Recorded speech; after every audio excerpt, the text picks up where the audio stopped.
दोस्तों, क्या आप लोगों ने पाइप की शेप वाला अंडा देखा है, या फिर हॉर्स की मीट वाली आइसक्रीम, या फिर दूध की जैसी व्हाइट पेप्सी? जी हाँ दोस्तों, आज की इस वीडियो में मैं आपको ऐसी ही कुछ अजीबोगरीब चीजों के बारे में बताऊंगा जो सिर्फ आपको जापान में देखने को मिलेंगी। तो चलिए शुरू करते हैं आज की इस वीडियो को। लेकिन इन अजीबोगरीब चीजों को देखने से पहले आप हमारे चैनल को सब्सक्राइब करना ना भूलें और साथ मौजूद बेल आइकन जरूर प्रेस करें।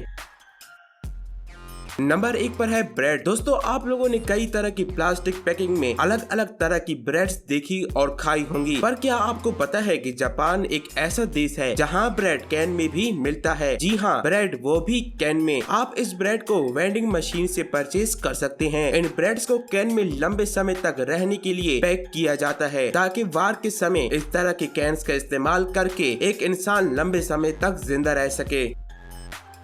नंबर 2 पर है प्रिंगल्स। दोस्तों, हम सभी जानते हैं कि प्रिंगल्स कैन में चिप्स बेचने वाली एक वर्ल्ड फेमस कंपनी है, लेकिन जापान एक ऐसा देश है जहां प्रिंगल्स चिप्स के साथ साथ कई अजीबोगरीब फ्लेवर वाले नूडल्स भी बेचती है, वो भी वेंडिंग मशीन में। जी हाँ, प्रिंगल्स कंपनी के कप नूडल और उसकी वेंडिंग मशीन ये सिर्फ और सिर्फ आपको जापान में ही देखने को मिलेगा।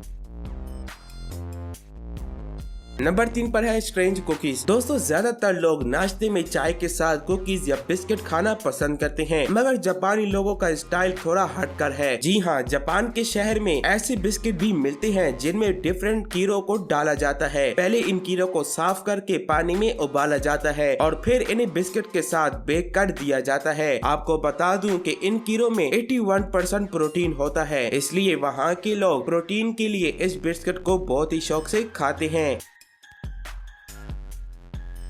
नंबर 4 पर है पाइप एग्स। दोस्तों, आप लोगों ने कई तरह के अंडे देखे और खाए होंगे, पर क्या आपने कभी पाइप की शेप का लंबा अंडा देखा है? जी हाँ, इस तरह के अंडे को एग लोफ कहा जाता है और ये सिर्फ जापान में मिलता है। और अगर आप इसकी शेप को देखकर कंफ्यूज हो रहे हैं, तो आपको बता दूं कि अंडे को ऐसा शेप देने के लिए एक खास ट्रिक की मदद से 2 पाइप का इस्तेमाल किया जाता है। एक मोटी पाइप में दूसरी पतली पाइप को फिट करके पतली पाइप में जर्दी और मोटी पाइप में सफेदी को डालकर बेक कर दिया जाता है और एग लोफ तैयार। अब अंडे को ऐसा शेप देने के पीछे क्या पर्पस है मैं नहीं जानता, मगर ये दिखने में बहुत ज्यादा यूनिक लगता है। नंबर 5 पर है वाटरमेलन। दोस्तों, आप लोगों ने कई तरह के वाटरमेलन देखे और खाए होंगे, पर क्या आपको पता है कि जापान एक ऐसा देश है जहां स्क्वायर वाटरमेलन भी मिलता है? जी हाँ, चौकोर तरबूज। हालांकि ये तरबूज कुदरती शेप में नहीं उगते, बल्कि इन्हें आर्टिफिशियल तरीके से उगाया जाता है। जब ये तरबूज छोटे होते हैं तो इन्हें चौकोर बॉक्स में बंद कर दिया जाता है। वक्त के साथ साथ वो छोटा तरबूज चौकोर बॉक्स में ढल जाता है और आपको जानकर हैरानगी होगी कि ये तरबूज सिर्फ अपनी शेप की वजह से $100 से $200 का बिकता है।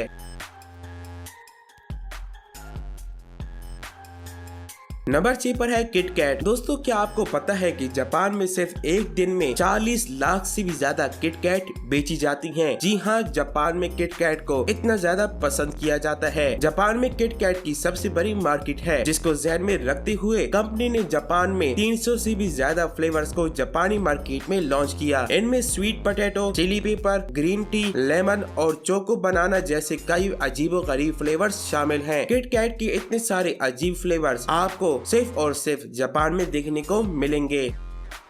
नंबर 7 पर है आइसक्रीम। दोस्तों, क्या आपको पता है कि जापान एक ऐसा देश है जहां सबसे ज्यादा अजीबोगरीब फ्लेवर्स वाली आइसक्रीम्स मिलती हैं? जी हाँ, यहाँ की आइसक्रीम फ्लेवर में आपको लॉबस्टर, ऑक्टोपस, वाइब्रा, हॉर्स मीट और इसके अलावा वाइबर पीट, जो कि जापान में पाए जाने वाला सबसे जहरीला सांप है, उसके जहर की फ्लेवर वाली आइसक्रीम भी मिलती है। जी हाँ, सांप की फ्लेवर वाली आइसक्रीम वो भी जापान में, जिसे जापान के लोग जिस्मानी ताकत बढ़ाने के लिए इस्तेमाल करते हैं। नंबर 8 पर है व्हाइट पेप्सी। दोस्तों, पेप्सी 200 से भी ज्यादा देशों में बिकने वाला एक ऐसा ब्रांड है जिसके कई सारे फ्लेवर्स मार्केट में अवेलेबल है। पर क्या आपको पता है कि जापान एक ऐसा देश है जहां दूध जैसे कलर वाली पेप्सी फ्लेवर भी मिलता है? पेप्सी साल 2008 में जापान में पेप्सी एंड योगर्ट के नाम से एक व्हाइट कलर की पेप्सी मार्केट में लॉन्च किया था। इस पेप्सी को जापान में गिरने वाली बर्फ का रंग दिया गया था और बात की जाए इसके टेस्ट की तो ये ज्यादा मीठी नहीं होती और इसका इसका टेस्ट पेप्सी और दही जैसा होता है। पेप्सी का ये फ्लेवर आपको सिर्फ और सिर्फ जापान में देखने को मिलेगा। तो दोस्तों उम्मीद करता हूँ कि आपको जापान की ये अजीबोगरीब चीजें पसंद आई होगी। तो लाइक करें इस वीडियो को। मिलते हैं किसी और नेक्स्ट वीडियो में। देखते रहिए इसरार फैक्ट्स।